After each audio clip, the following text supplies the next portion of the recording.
Oh, yeah, I see it's recorded. I see the little red button on top. All right, good morning, everybody. Today is Sunday morning.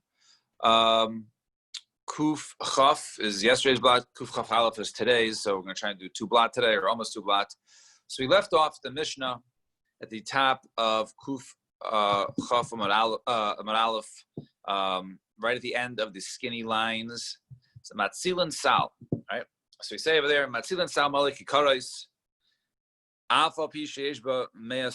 So we discussed in terms of one, what is he allowed to go ahead and save in case of a fire? You can go ahead and save out the amount for 3 meals for Shabbos. And then over here it says he can take out a basket that is full of loaves of bread, even if it's 100 loaves. Right? It's enough for 100 meals. Since it's in one basket, since it's one entity, one item he's carrying out, despite the fact that it has more than the amount of food for 3 meals, he's allowed to go ahead and save the entire basket. The eagle shall develop, or a large pressed fig cake, the chavi shall yayin, and a barrel of wine. So all of these things he's allowed to go ahead and save. We're in the first Mishnah on Kufchaf. The oimer lacherim, and he tells, and he can tell others, boy v'yitzilu lachem, hey, you guys go ahead and save for yourselves. And if they were wise and they were smart, then they can make a cheshbon with him after Shabbos, right? For their wages, for the amount that they worked for him to save for him. Perhaps he can give him a few bucks after Shabbos. We'll discuss that case. So now the Gemara says, okay, you can take out this food. We've been talking about saving Sefer Torah and Shal Shudas, and saving food for Shabbos, and where do you take it out? So the Heichem Asilav, where can you take them? So the Chatzar HaMuravis. To a chatzir amuravis, to a chatzir that is one permitted to take out, does not involve any yisurim, no yisur d'Rabbanan, and obviously no yisur d'Oraisa. To a chatzir that already has an eruv that one can carry out into, and B'Beseira Oimer, B'Beseira says af l'shein amuravis, even an area that it's a chatzir, but it's not amuravis, so there is no eruv chatzeros, and therefore it would violate an yisur d'Rabbanan. Nevertheless, you're allowed to go ahead and take the food onto there, according to B'Beseira. Well, the shamaitzi called kli tashmishin. Over there, you could also take out any utensils that he would need for Shabbos. The loivesh kolma sheyachal lilvosh, right? And you can go ahead and wear anything they can go ahead and put on. He wants to save some of his clothes from the fire. He can put on any of his clothes and go outside. Va'itev kolma sheyachal or wrap anything he's able to wrap around himself.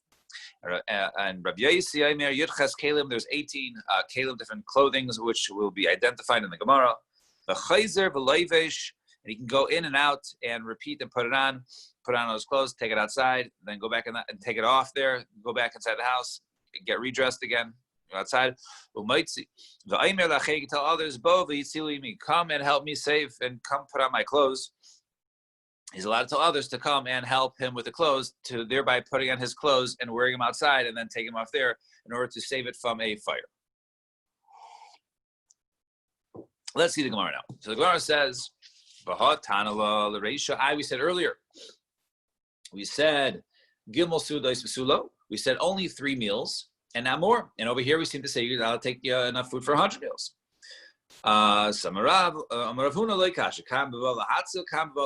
If it's a case, lahatzil, in other words, to go ahead and save out, and you're just taking one basket, then you're allowed to go ahead and do it. But the other case is where you're going ahead and he's bringing things together, right? So he's bringing a bunch of things together and then carrying multiple items out.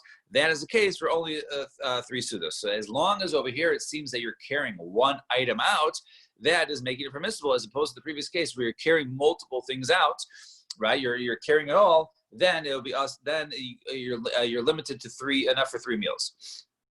And if you're coming to save, it's only one item, then you can take everything that's in it. You don't have to remove items from the large basket. But when you're going ahead and gathering and carrying out different things, then you can only carry the amount for 3 meals. And Rabbi Ava, right? Maybe we could be talking about a case of where they're both gathering things out. However, like if he's coming to his own chatzir, right? If he's going to his own chatzir where there's no extra tircha, so then such a case, then he's allowed to go ahead and take out even the larger amount. But if it's to a chatzir acheres, if it's out to another courtyard, right, then it would be a problem because that is considered to be a tircha yisera, and since it's a tircha yisera, extra work to take out to another chatzir, therefore you're limited to only 3 and not any more. So boy Rav Huna b'rei Yeshua pirish talisa v'kipel v'heniach mai. What about this? He spreads out like a large sheet, and then he gathers stuff, and then that stuff he gathers throws it on the sheet while he's gathering, and then when he carries it out, he's only carrying out one item, right? The sheet folded up with all the stuff inside. So in other words, how do we look at this? Is it Is it by the fact that he's actually only carrying out one item, and therefore we don't care what the item is, and therefore it's okay, even up to 100 meals? Or since he's gathering, is it considered to be an exerted effort that he's gathering too much to put on the sheet, and therefore it's considered he should only be able to gather 3 meals worth? So which one is it? So the Gemara answers, Midava Rava. So by the fact that Rava answered, in Atiyah Rav Shizvi Rav Chizda, right? So what happened? So by the fact that Rava said, right, that Rav Shizvi made a mistake, right, in Rav Chizda's kasha, right? So in other words, Rava made a mistake that Rav Shizvi was wrong. Okay, so obviously whatever Rav Shizvi said is the opposite. Okay, and what did Rav Shizi say?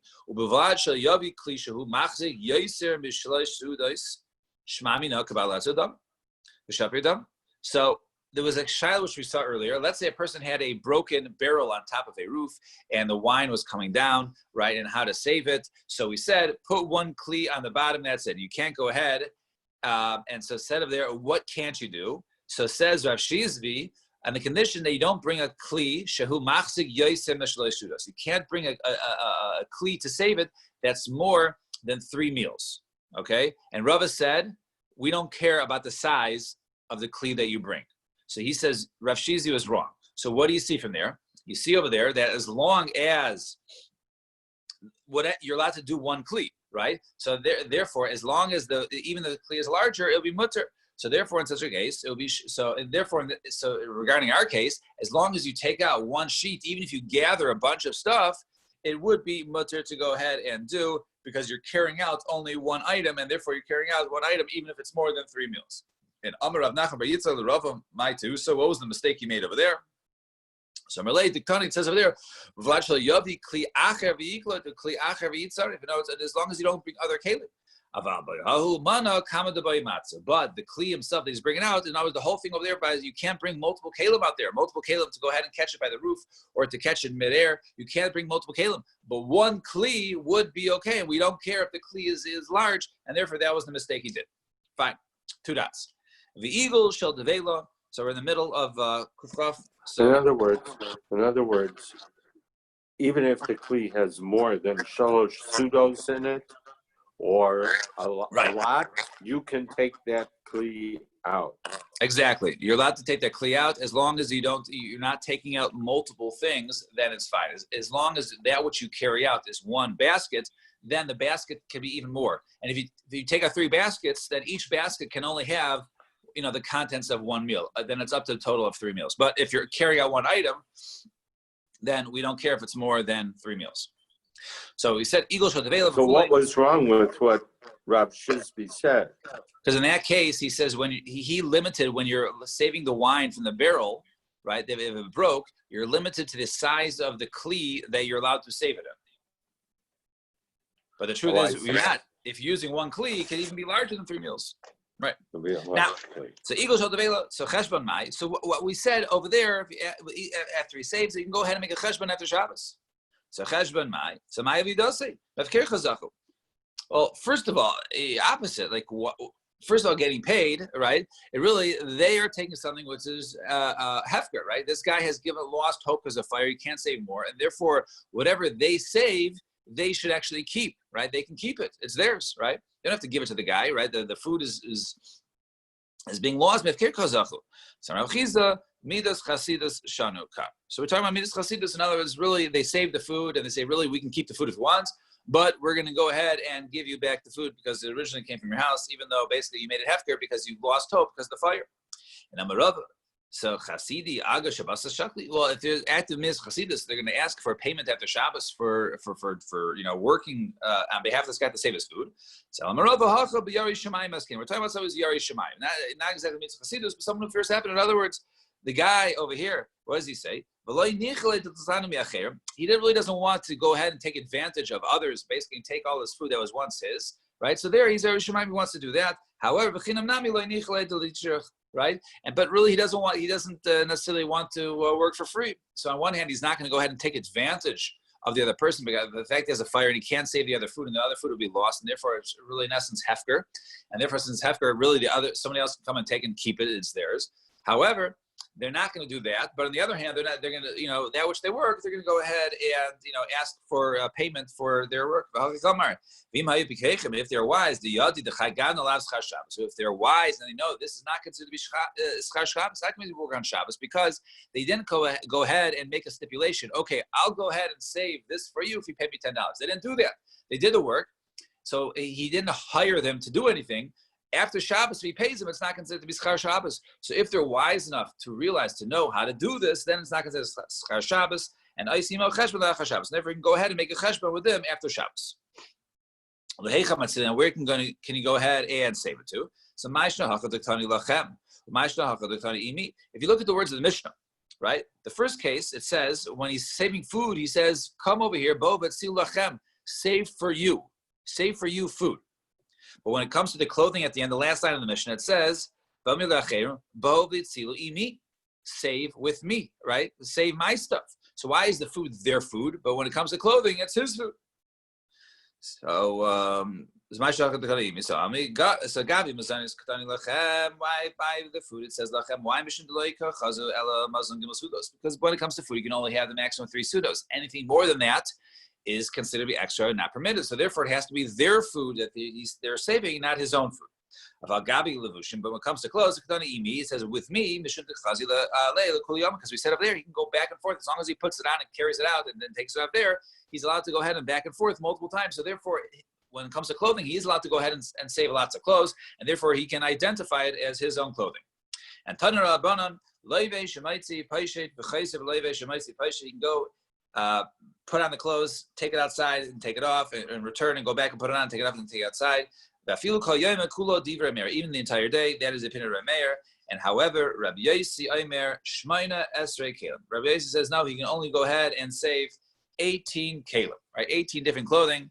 Ve'elu heina. These are the 18 clothing he can go ahead and save.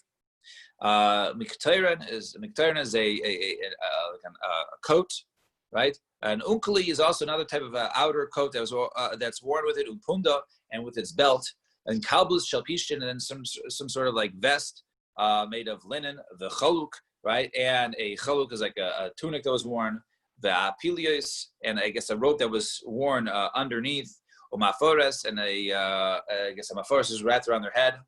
Ushnei safrikin, and 2 types of like I don't know if there's knickers or something like that. They're worn. Ushnei minalaim, and 2 shoes. Ushnei apilos, and 2 socks. Ushnei pargod, and 2 like leg warmers. Those are also worn on the legs. The chager b'masnav, and basically a belt around right his stomach. The kovis sheberoisho, the koveh sheberoisho, and a hat on his head. The suder shebetzar, and some sort of suder and some sort of kerchief around his neck. So those are the 18, I guess, different kalim or clothing items that were worn. And since these are basically used every day, these is what you're allowed to take out and no more, according to Rabbi Yossi. Fine. Naya Mishnah. We get the Mishnah on the bottom of Kuf Chaf Amud Aleph. Rav Shimon ben Anas Aimer, Porsin or shal gdi al gabe shida teva migdash shachus behenas or. A guy has a small fire catch in his house, right? Whether it's on the closet or some sort of cabinet or something, he can go ahead and take a hide of a goat and throw it on top. Right? It doesn't put it out. It might burn the hide a little bit, but basically the hide is going to contain it and it'll eventually go out. But the hide does not put it out because it burns it a little bit. The Yaisin mechitza kakal kalim also says to Tanakama, you can go ahead and make a mechitza, make a wall of kalim bein milayin bein mikanim. In other words, to stop the fire, whether they're full or they're not. in order that the fire doesn't pass. So right. So whether they're full of water or not, and this way the fire won't pass through the kalim, and it will basically prevent the spread of the fire. So according to Tanna Kama, one is allowed to go ahead and prevent a spread of a fire. Rabbi Yosi,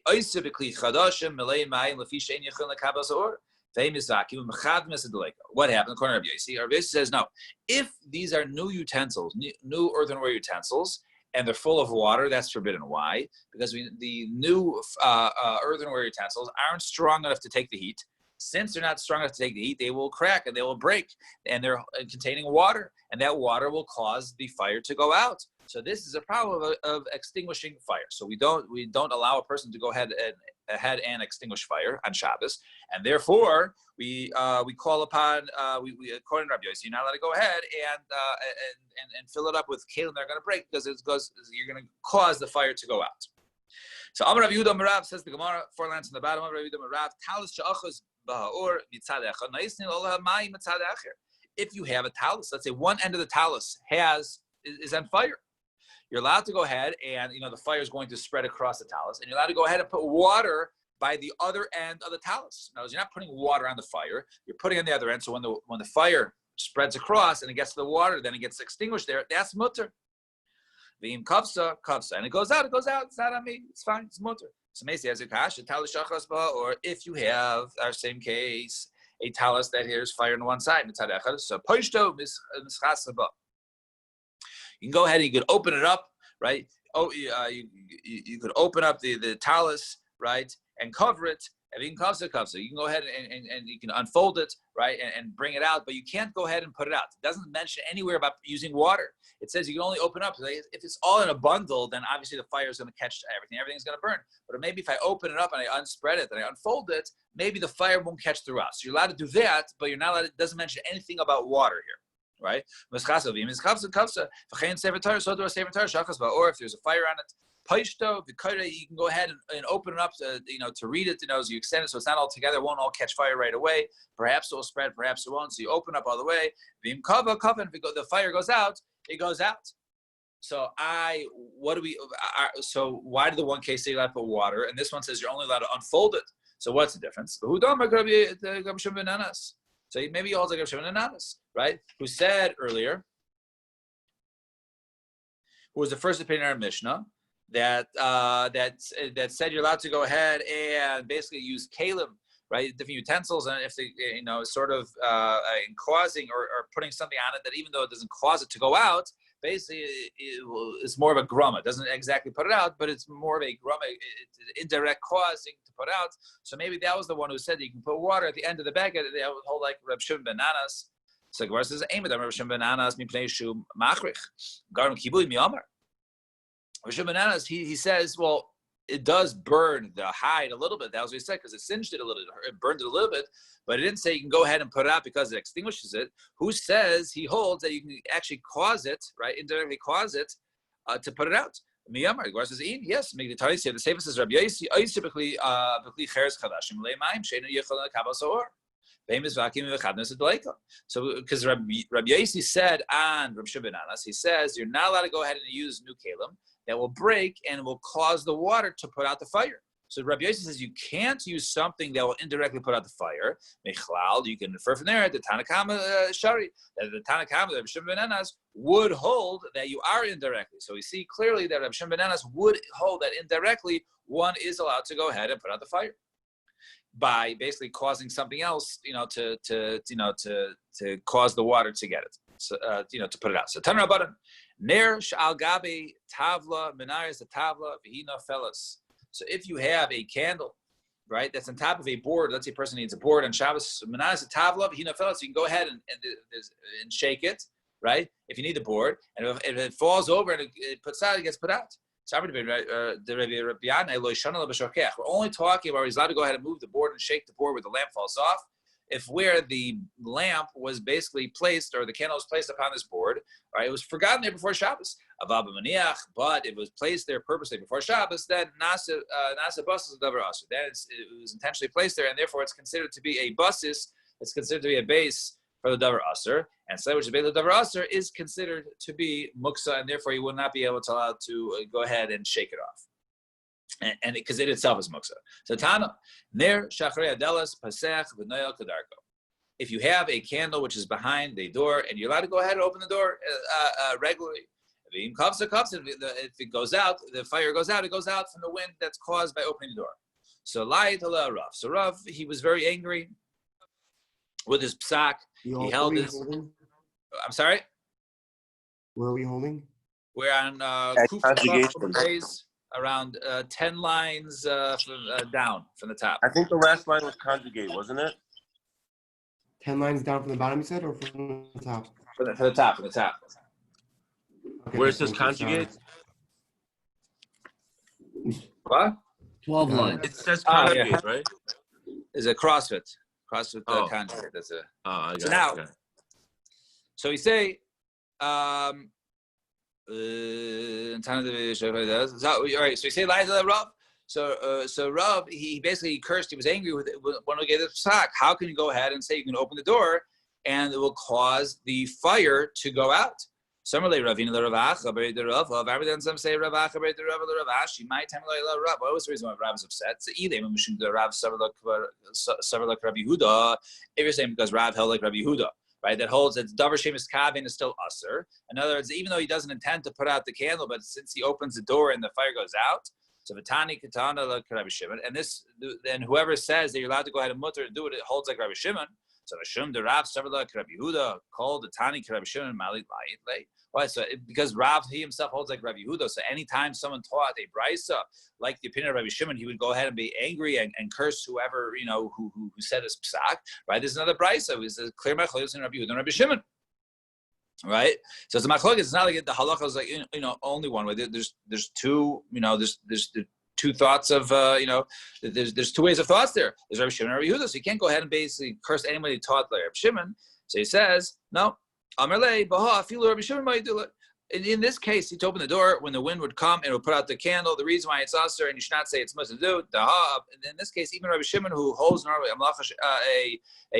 something which is davar shemus kaven is mutter. However, in this case, both Abai and Rava said that Rabbi Shimon would agree in this case. Right, because in this case, since it would all the time it would happen, it's like he intended to do it. So therefore, if he opens the door and the wind puts out the candle, it's like he intended to put out the candle, and therefore it should be usher. So how could you say it's mutter? So Amar Rav Yehuda Pasech Adam. So says Rav Yehuda Pasech Adam Delas Kenegen Medura b'Shabbos. A person is allowed to go ahead and open a door next to a Medura. Now Medura is like a bonfire. It's a larger fire. It doesn't go ahead and put it out. Rather, it's opposite. It actually fans the fire. Right? Since one is you're not really allowed to go ahead and fan a fire, but he says over here you're allowed a person who's allowed to go ahead and open a door which will fan the fire.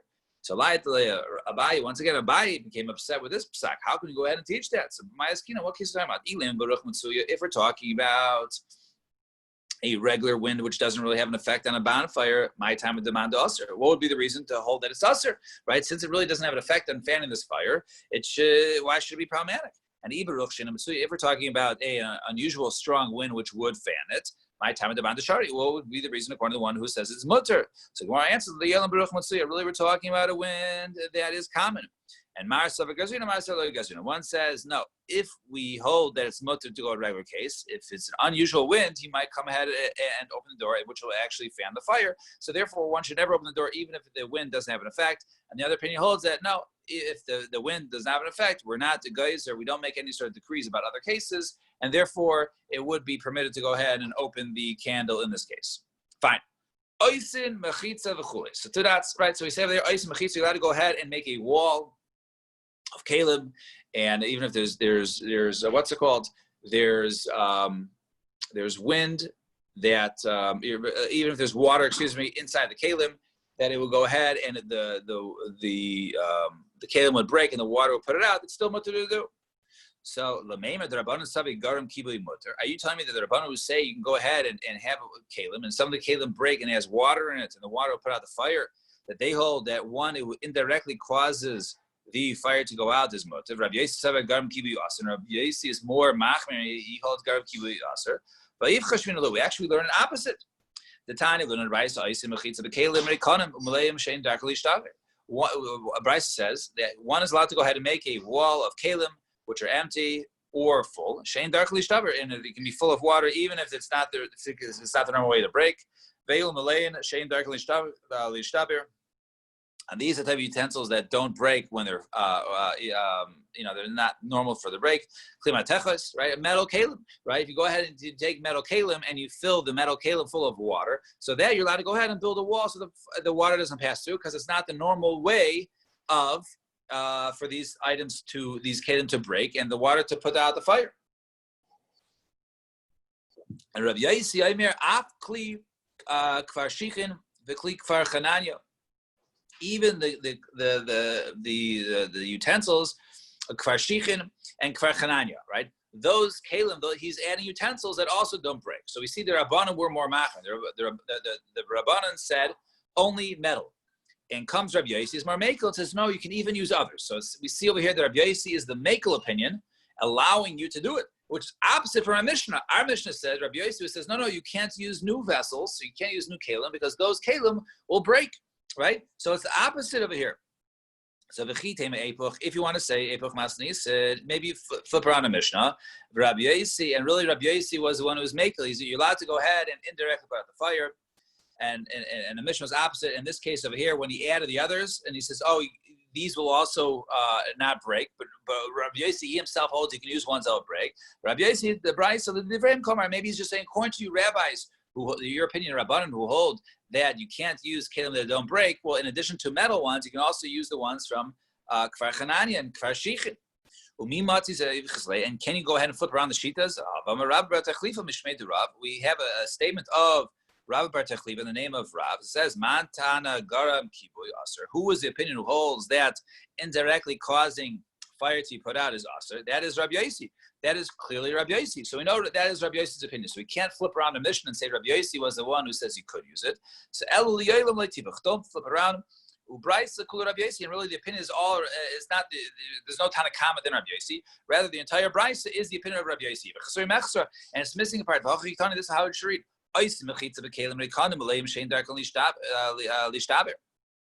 One is, if there's a fire, one is allowed to go ahead and make a wall of kalim that are empty, or even if they're full, as long as they shouldn't break. The eluhain kalim shein dark lishtaber, and these are the types of kalim that are not normal to go ahead and break. Klimatechos, metal utensils, v'kli kvar shichin, and also kalim kvar shichin, v'kli kvar chananya. Nami ein dark lishtaber, and also the kalim of kvar chananya are also not normal to go ahead and break. Sure, Yossi Aimer af kli kvar shichin v'kli kvar chananya ein dark lishtaber, because Rav Yossi holds that those types of earthenware vessels, the ones from kvar shichin and from kvar chananya, those do not break under heat, and therefore you can make a wall of those, and it wouldn't be a problem with putting out the fire. So, however, the Gemara says, "V'rami derabbanan derabbanan, v'rami derab Yossi derab Yossi." I have another question. I can ask a contradiction in the Rabbanan, in our case, who have no issue with indirect putting out the fire, and Rabbi Yossi, who holds that who says you're not allowed to indirectly put out the fire. I can ask from another case of indirect. Of what? Detanya, with an Brisa. Harishaya Shem Kasuv Loy Al Basara. A person wrote, let's say, Shem Hashem in ink, or some sort of writing on his flesh. Hare Zela Yirchitz. Now he wrote Shem Hashem, right? Yud Kevavke, whatever he wrote, and he should not go ahead and wash it off. Hare Zela Yirchitz, La Yasuch, La Yamamakam. So he can't go ahead, a couple halachas. He can't go ahead and wash it off. Can't go ahead and anoint himself with oil, because that will also remove it. And he should also stand in a makom tinofis, in a place of, a disgusting place, a place of either erva or feces, because he basically has the Shem Hashem, and it's a bizayin to the Shem Hashem. So nizdamila tefillah shel mitzvah. But let's say he has a tefillah shel mitzvah. Let's say he was a mitzvah, or he was a zav, and now it's come to time for him to be tahor. In order for him to be tahor, he has to go to the mikvah. So now what does he do? He can't go ahead and wash it, right? Because we said you're not allowed to erase Hashem's name, right? You can't erase Hashem's name. And it's considered to be written. If you wash off your skin, it's considered to be like, erasing Hashem's name. So what should you do? What should you go ahead and cover it with some reeds, right? And then go ahead and be taivel into the mikvah.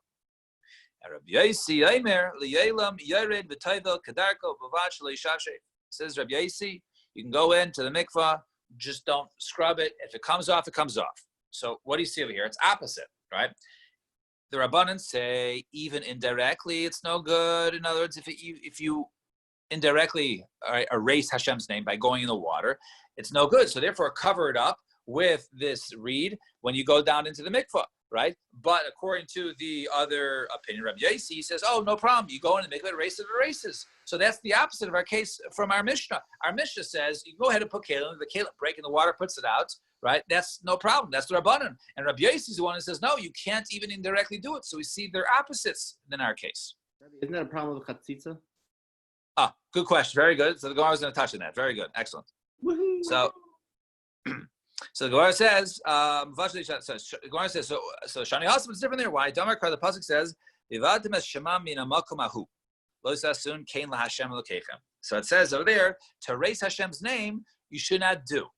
So it says, "Asiyahu diaser grama sharit." So maybe according to Rabbi Yossi, the reason over there is says you can't directly do it. You can't do asiyah, right? You can't go ahead and wash it. But if I go into a mikvah and the name happens to come off, it's mutter. It says you should not do malacha. Only to do the malacha, to actually put out the fire, right? Take water and pour it on the fire should be yasser, but to have kalim there, if they break and the water puts it out, should be mutter. So grama shari. So they're in a case. Excuse me, I'm sorry. So my answer no. So it's different. Maybe the case of putting out the fire is different than a case of erasing Hashem's name. Why?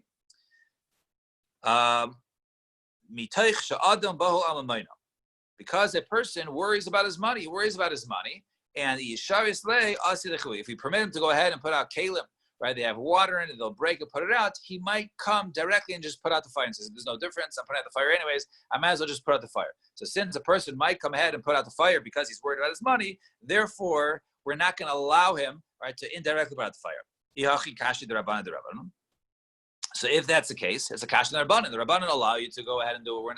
We don't say that a person's worried about his money. So when it comes to erasing Hashem's name, there's nothing to do with worrying about his money, right? Over there, when it comes to Shabbos, we say it's mutter. We're not worried that a person, if we allow him to indirectly put out the fire, he'll come directly put out the fire. So over here, and because for his love, for his money, to save his money, over here with the erasing Hashem's name, certainly he's not going to go ahead and erase it. Right? The Gemara says, does it make sense? So, what's this case of covering with the reed? If he attaches it tightly to it in order to basically cover the Shem Hashem so no water gets in and erase the Shem Hashem. It's a chatzitza, right? You're going to Tefillah Shel Mitzvah, it's a chatzitza, right? It's a separation. A person has to go in the mikvah, he can't have anything on his body, right, which is touching his body, because then his tefillah is going in the mikvah. It doesn't work. You have to have nothing attached to your body. You have to have all clumps of dirt and whatever it is.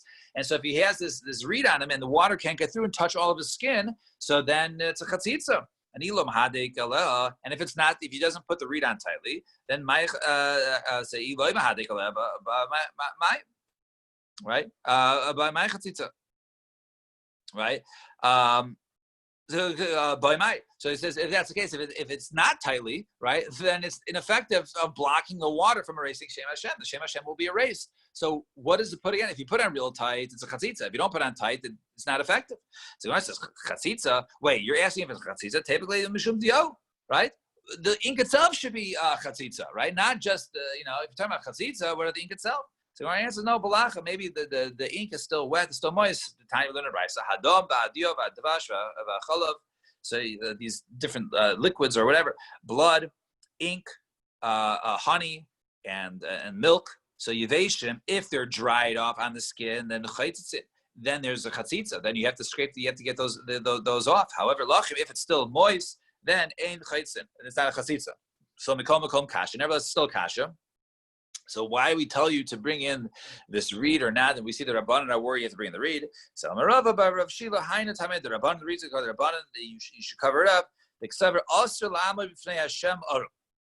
nothing to do with chatzitza or erasing Hashem's name, right? It has to do with the fact that you're not dressed, right? Your erva is exposed. And it's exposed in front of Shem Hashem. So you shouldn't have the Shem Hashem in front of a exposed area. The area should be covered. So we want to cover it in order that the Shem Hashem is not exposed to his private parts, right? So so in other words, and that's why he covers it. So and he doesn't cover it so tightly. So Michlal the Rabbi Yossi Savar Motel Amufnei Hashem Arum. So you what? You're saying that according to Rabbi Yossi, you are allowed to stand. Everyone holds you not allowed to stand in front of Hashem. While not wearing any clothes. So what does he? So how does he take care of it? So our answer is the Manachiyah de Aloya. So okay, so we're talking about according to Rabbi Yossi, the person has to cover the Shem Hashem wherever it's at with his hand, and therefore it won't be exposed to his body when he's not dressed. So if that's the case, the Rabbanan Nami the Manachiyah de Aloya. So according to the Rabbanan, let him also go ahead and put his hand upon it. So our answer is no. Zim the Mishtali v'Shakile. Perhaps he'll forget and he'll pull it away, and therefore it might it will be exposed to his body. Perhaps sometimes Rabbi Yossi will he'll forget about it. So like this, if there's a readily available reed, then go ahead, hachinami, use it. Rabbi Yossi would say, okay, you should use it, right? No one says you shouldn't use it. It's a good idea because to cover your hand, it's not 100%. If you have something, you can tie it on, right, loosely, where the water can get through, then it's okay. So over here, we're talking about the question is whether one has to go ahead and search out and find this reed. According to Rabbani, you have to go ahead and search out and find the reed. And according to Rabbi Yossi, you don't go ahead to search out the reed since your tefillah is supposed to go ahead to the mikvah right now. Therefore, do not waste your time to go ahead and find something to cover it up. You can just cover with your hand and try and remember not to uncover it, right? The Rabbanan Savri, the Rabbanan hold that tefillah Bismana lav mitzvah hadrina. They hold that tefillah bisman is not such a mitzvah. In other words, that even though a person becomes tahor, right? So becoming tahor doesn't mean that you have to go now. It means you could go now. So I could go now, or I'm going to wait until I find something so I don't go, so I'm properly covered. So since they hold it's not a mitzvah to go right when you're allowed to go, so therefore, you go ahead and search for, some reed to go ahead and cover yourself up. However, Rabbi Yossi said, "Tefillah b'zman a mitzvah." Rabbi Yossi holds tefillah b'zman is a mitzvah. Once I'm allowed to go ahead and mikvah, therefore I should, and therefore it's a mitzvah to go right away in order I become tahor. And therefore, do not waste your time to go ahead and find a reed to cover up the Shem Hashem on your body. Rather, use your hand, and you better make sure not to forget to keep it covered the entire time while you're not dressed. So my answer is. And Rabbi Yossi holds tefillah always bisman is a mitzvah.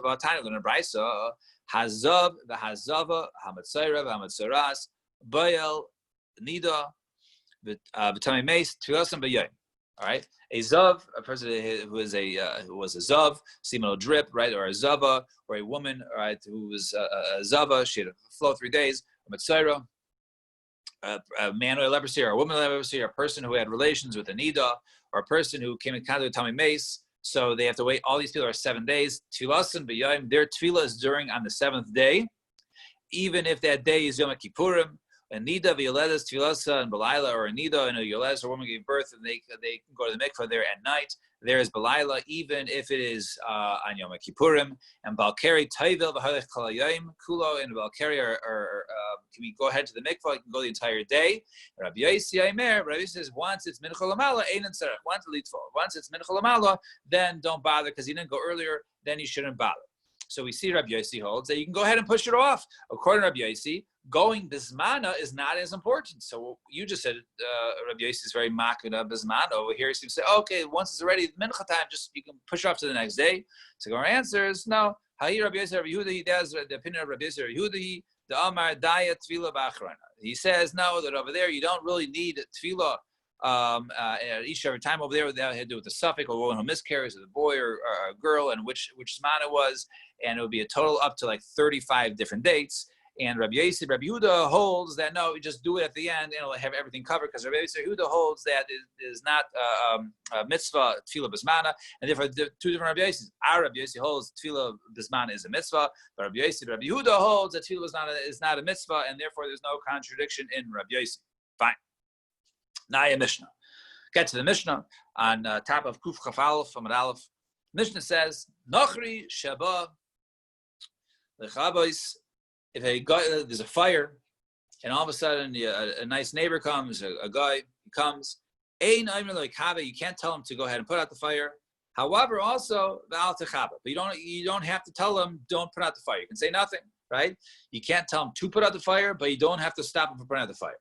Because their Shabbos is not upon you. In other words, you're not obligated to make sure that he keeps Shabbos, and therefore he doesn't keep Shabbos, he puts it out the fire.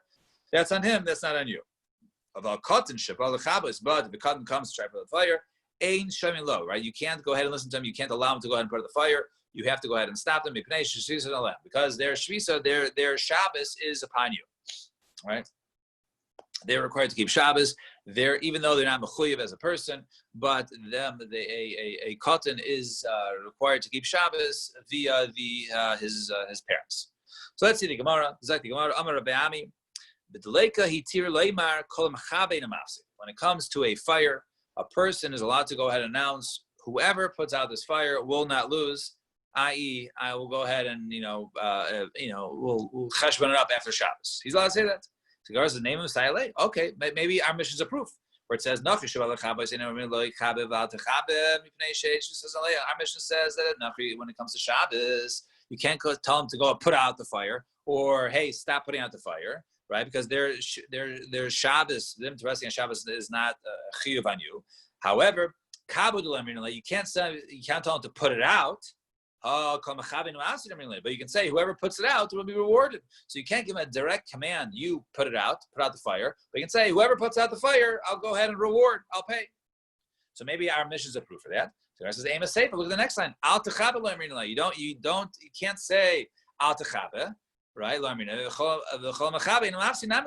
Right. In addition to not being able to say don't put out the fire, right? Maybe you also can't say right. Whoever puts out the fire is not rewarded.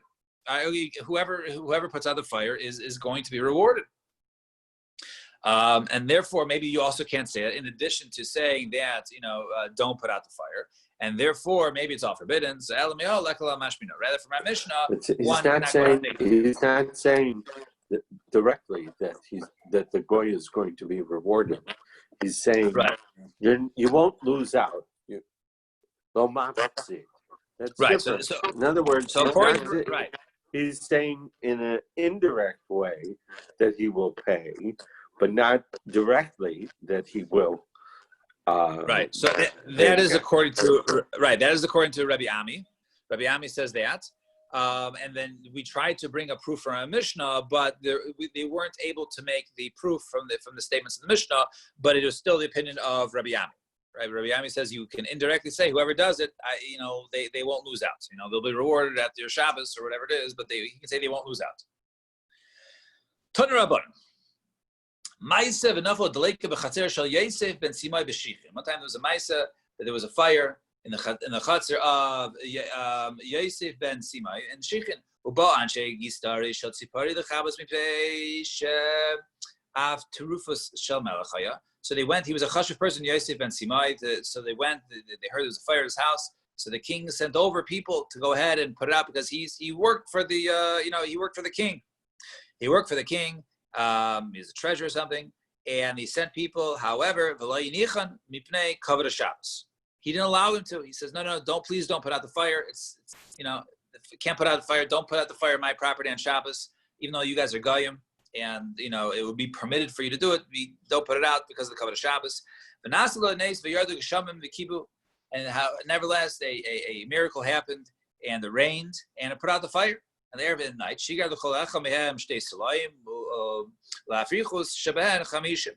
at night, nevertheless, he sent 2 salayim to each all those people who came to try and help, even though he stopped them. And he sent to the chief officer, he sent them 50. And when the Chachamim heard about this, right? He didn't have to go ahead and tell them not to put out the fire because, nevertheless, our Mishnah says that you don't have to. If they're putting it out, you don't have to stop them, right? You don't have to stop them, but nevertheless, you could or you couldn't. You don't necessarily have to, but we see that he acted above in terms of that he stopped them from doing it out, but really he did not have to. Fine, 2 dots. But if a cotton does, you have to stop a cotton. You can't say no. You can't put it on Shabbos, even though you're not commanded, you're not bar mitzvah yet. Nevertheless, you can't put out the fire on Shabbos. So shmami no cotton shayichan nevelos based in matzuyin alav lafrisha. We learn from here that a cotton who goes ahead and is eating the velo, he's eating non-kosher. That based in is obligated to go ahead and make sure he stops. Just like over here, right? We're obligated to go ahead and stop a katan from being mechal Shabbos by putting out a fire. So too, you're obligated to go ahead and stop a katan from going ahead and eating something which is not kosher. So Amar Rabbi Yochanan, no, but katan sha'oisel das aviv. Over here, right? Perhaps we're talking about a case of a katan who is doing it, right? He's basically working on behalf of his father. Since he's doing it for his father, it's not he didn't want to put out a fire. He's doing it for his father. So since he's doing it for his father, he's more of a shaliach. But maybe if a katan was just eating on kosher, which he's not doing as a shaliach for his father, he's not doing it for the sake of his father, he's doing it for the sake of himself, maybe Beis Din wouldn't be obligated to go ahead and stop him. And Tikvase Gabe Nachri, right? But let's say about the case of the Nachri, the Ka'avi, the Daita to Yisrael, Mishai. I understand, but if the Nachri is doing it for Yisrael, he's allowed to do it, right? So my answer is no, Nachri, the Daita, the Nafshi of it, right? No, Nachri ever does something for a Jew. There's always a reason, right? He's doing it for himself. So even though we don't stop a Nachri and put out the fire, the reason why he's putting out the fire is not solely for the Jew, perhaps it's for the benefit of himself. He wants to look like a hero. He wants to get a job. Right, he wants to, get his, his tickets, his for the next ball game, whatever it is. He's doing it for his own, self-serving purpose, as opposed to a katan. Perhaps he's doing it only for the sake of the father, and that's the reason why you have to go ahead and stop the katan from putting out the fire. Fine. Next Mishnah. Kaifin ka'oro al gabe haner b'shvil shelo tachos b'kara. One is allowed to go ahead and flip over and turn over a bowl on top of a fire, on top of a candle, in order that the fire should not catch to the beam of the house and the house will burn down. And also you're allowed to go ahead and you're allowed to move now normally you're not allowed to go have a klinito, right? We said you can't move a kli for something that is mundane or something that is muksa, right? So nevertheless, you are allowed to go ahead and move it for the fire in order for the fire not to go ahead and travel and to and burn down the house. And then we say next case, also you're allowed to go ahead and use it to cover, right, excrement of a cotton, right? The feces of a cotton, you're allowed to go ahead, and so we'll soon explain what that case is. You're allowed to go ahead and cover that, right, because it's gross, right, or perhaps right on Shabbos. And also also on a scorpion that doesn't go ahead and bite, you're allowed to go ahead and basically cover up a scorpion, so there's no longer a danger to anybody.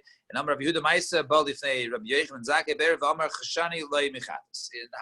they asked Rabbi Yehuda this case, and in front of Rabbi Yechon Zakai, he says perhaps it could be a chashash, a person would be chayv chatas for this, i.e., one would not be permitted to do this. Let's see the Gemara.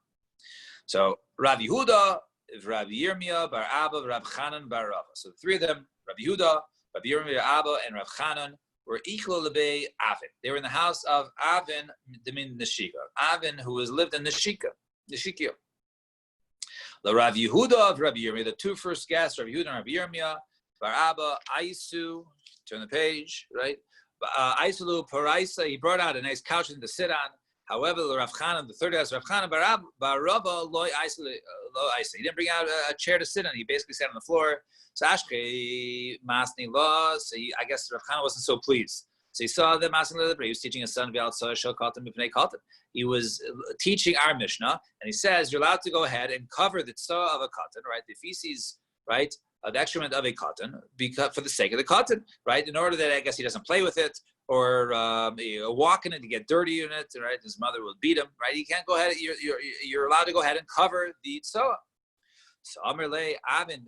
So he said Avin shatia masni shatusa lebnei, right? Right? Avin the fool, right? He's teaching his son foolish mishnayos. He's teaching his son improper things. He was very upset with him. So he basically, called him a fool for basically sitting him on the floor and not like on a chair or a couch like others. And he said, also, you're teaching foolish things to your son because that Mishnah which you're teaching is inaccurate.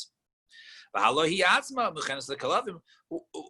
the whole issue with the tzoa of a cotton, right? Why you think it's muksa, right? That otherwise you won't be able to do it. It's not muksa because dogs go ahead and right. I guess I don't know. Dogs eat it, right? But so it's mukha for a dog, right? It's either I guess they consume it, whatever it is for dogs. So it's not muksa. So and if you're gonna say, okay, maybe the whole issue is that it was noilad. Maybe since it wasn't there before Shabbos, and now maybe basically whoever went to the bathroom there in the middle of the floor, right, did it out or on the ground, whatever it is, did it on on Shabbos, and therefore it's considered to be no, it's considered to be new. But Tana learned Bryson, the Haros Hamoish Kina Mainos Hanovin Hare Henki Raglei Kolada. Right? We say that water that flows is no issue of muksa, even though that which is in front of me now was not here before, was not in front of me before Shabbos. Nevertheless, right, it's considered to be something which is mucham for Shabbos, right? Since it flows it normally. So in other words, so too over here, right? This is also a case that where this item is not considered to be muksa, right? Since over there it's normal, right? The person to go to the bathroom, right, every day. So therefore it's normal and therefore it should not be muksa. Bella Hechi Asnio. So rather, how should you go ahead and teach this case? It's not referring to the soya of a cotton. Emal soya shel tarnagol mipnei cotton. Rather, it means that soya of a cotton, right? Of a tarnagol. And so of a tarnagol, those are that is considered to be something because that's not as Rashi points out, that's not fit for dogs. And since it's not fit for dogs, right? Therefore, that would be muksa. It has no purpose on Shabbos. Therefore, no purpose on Shabbos muksa. And on that, says the Mishnah, you're allowed to go ahead and cover it up in order that they don't get dirty or play with the saw of tarnagolim, with the feces of the tarnagolim. So there's a special halacha that if something is gross and disgusting, you're allowed to go ahead and move it on Shabbos, right? That's called graf sharei, right? You're allowed to go ahead and put that away on Shabbos. So why over here? Why do you need a special case of that? You're telling me a halacha that you can go ahead and cover it. It's a case of graf sharei. So v'chitem graf sharei agav mana'in ihu gufalo. If the case of graf sharei is only if it's on a kli, right? But it itself, right? If it's independent of any sort of kalim, then maybe it's not much to do. But one time there was a dead mouse, right? A dead mouse that was found by amongst the in the cabinet of Ravashi. Right? Go ahead and take it by its tail and throw it away. Right, so you see, it's mutter to go ahead and touch it. So we see that something even mutter, it wasn't even mutter only through if it was in a kli. Rather, even if it's on its own, you're allowed to go ahead and remove it. So to over here, why is the tzah of tarnagolim any different?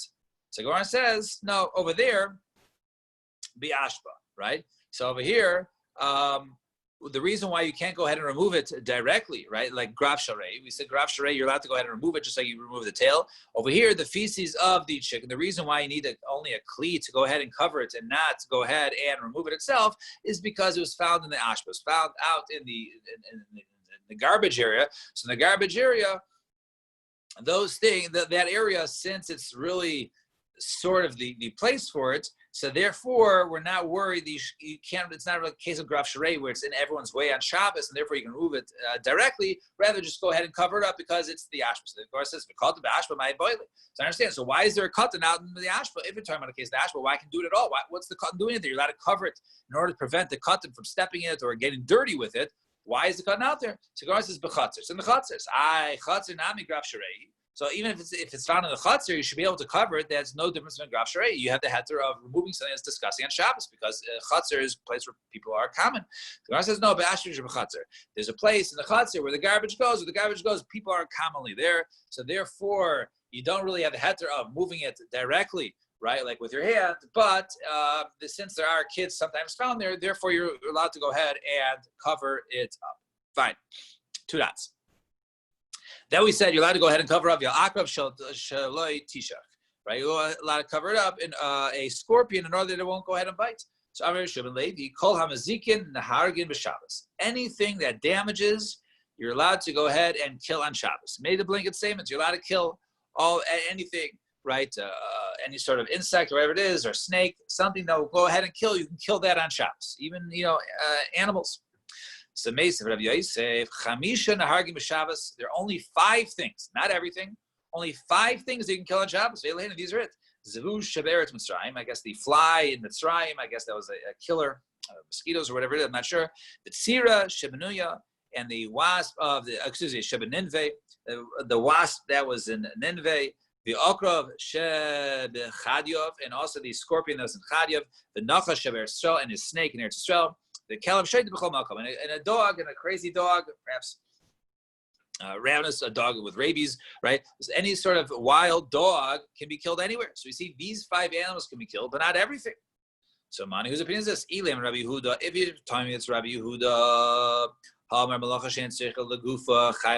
if it's according to Rabbi Yehuda, who holds that you don't want to kill these animals for that animal, that's malacha shetzich lagufa, right?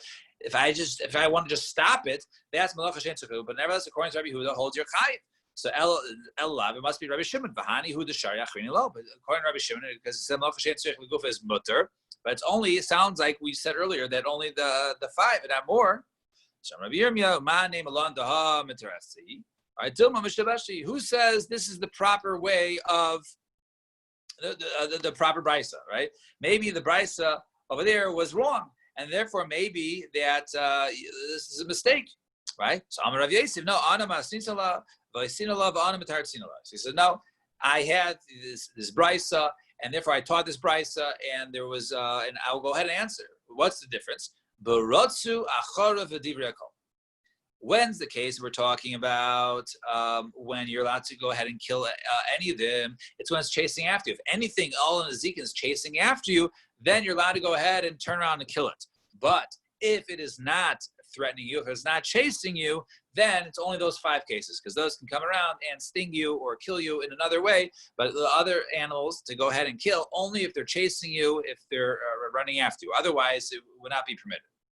And Tana, Kamed the Rava Barafuna, Hahorig Nechashim Akravim B'Shabbos, Ein Ruach Chasidim Noichei Menu. One who goes ahead and kills a snake or scorpion on Shabbos, so the Chasidim aren't happy with you. So Amarlo, Oisel Chasidim Ein Ruach Chasidim Noichei Menu. He argued, says Rava Barafuna, says the Chachamim aren't happy with the Chasidim. No, the Chasidim are wrong, right? Don't be too frum, right? If it's dangerous, you should kill it, right? It should kill it. We should, be more prepared to save lives than be worried about Michal Shabbos about not killing scorpions or snakes. So Aish